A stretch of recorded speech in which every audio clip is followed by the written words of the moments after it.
उनकी शादी क्या हुई, मानो पास पड़ोस के लोगों को शगल का एक और विषय मिल गया।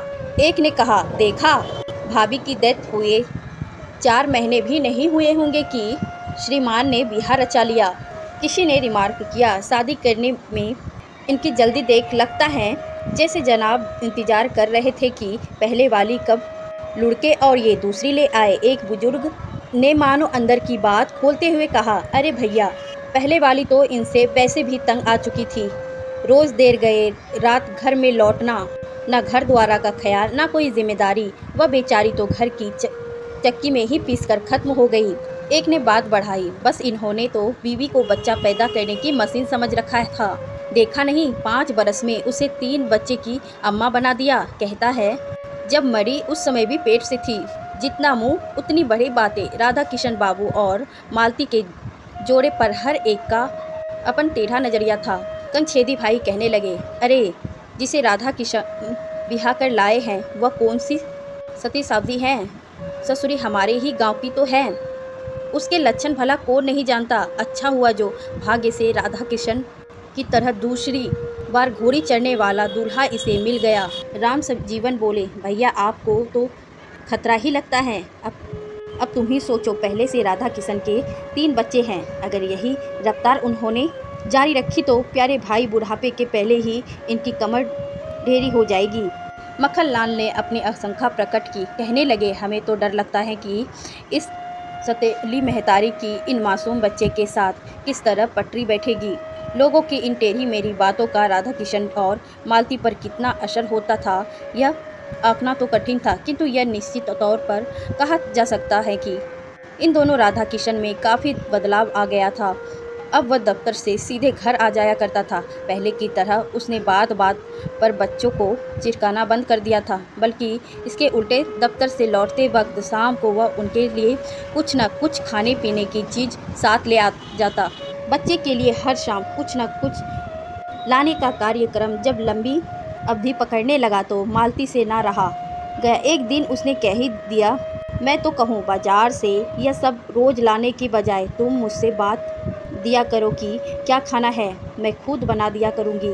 अब तुम ही कहो, आज जो तुम लाए हो वह पाव भर बर्फ़ी 10 रुपये की तो होगी ही, और मैं कहूँ इसी 10 रुपये में घर में कोई ऐसा पकवान बना सकता था जिसे पूरा घर भरपेट खाता। राधा किशन सोचते थे, मालती गांव की लड़की है, उसे शहर की बर्फ़ी मलाई की चाह होगी। आज उन्होंने उसका जवाब सुना तो तबीयत झक रह गए। राधा किशन ने मुस्कुराकर कहा, तुम ठीक कहती हो, कल रविवार है, सुबह के नाश्ते में हलवा हो जाए। बहुत दिनों से बच्चे ने भी नहीं खाया है, सो हम सब कल डटकर चखेंगे। हलवे की बात सुनकर बच्चे की जीभ में पानी आ गया। टिंकू बोला, नहीं मम्मी से हमारी मम्मी जैसा हलवा भला कैसे बना लेगी। मालती ने नटखट टिंकू को अपने पास खींचते हुए कहा, बेटे नई मम्मी पुरानी मम्मी सभी एक जैसा हलवा बनाती है। घी शक्कर और सूजी मिलाओ, बस टीकू का हलवा तैयार है। मालती ने आकर इस घर को कुछ इस तरह संभाला था कि बच्चों को उसने यह महसूस ही नहीं होने दिया कि उसके ऊपर से कमी माँ का साया उठा था।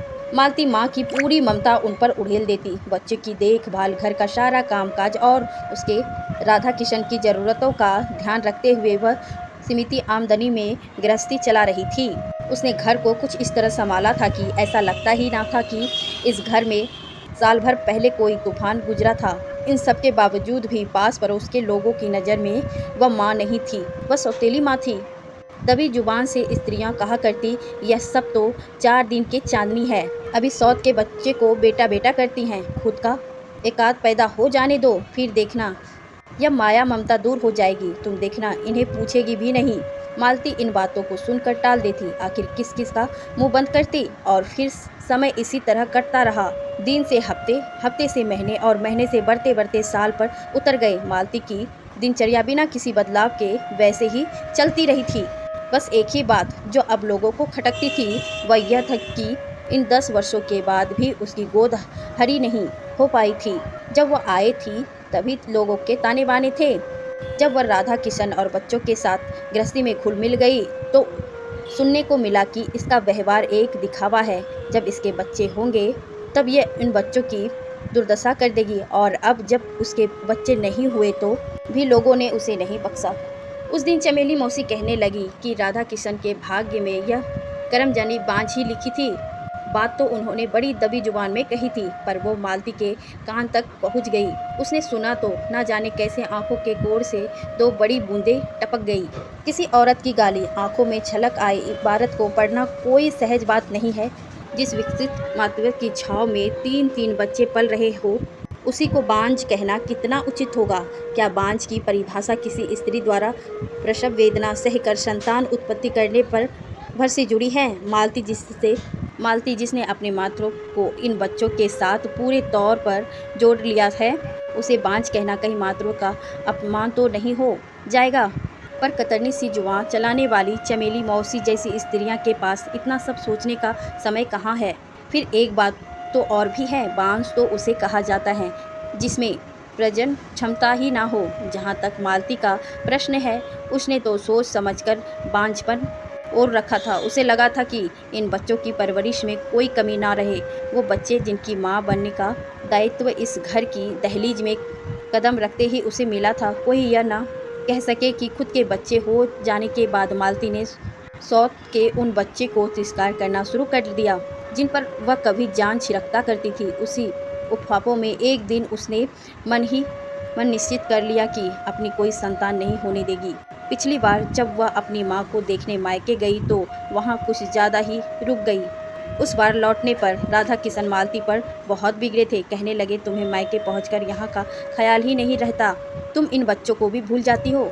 और अपनी नम हो आ रही आंखों को छिपाते हुए मालती ने तकुचाते हुए बताया, इस बार बच्चों की खातिर ही देर हो गई। तुम भरोसा रखो जी, अब मैं सारा जीवन बच्चे की जिम्मेदारी अच्छी तरह निभा सकूंगी। भावेश में वह कह गई, अब मैं चमेली मौसी की बांझ नहीं हूँ, बल्कि अपने पूरे 3 बच्चे की माँ हूँ। राधा किशन मालती को एकटक देखे जा रहे थे। उन्हें लगा जैसे मालती उनकी दूसरी औरत नहीं है, बल्कि वह पहली पत्नी शोभा का ही प्रतिरूप है। वह केवल इतना ही कह पाया, भला ऐसी क्या जल्दी थी? कम से कम ऑपरेशन करवाने से पहले एक बार मुझसे तो पूछ लेती।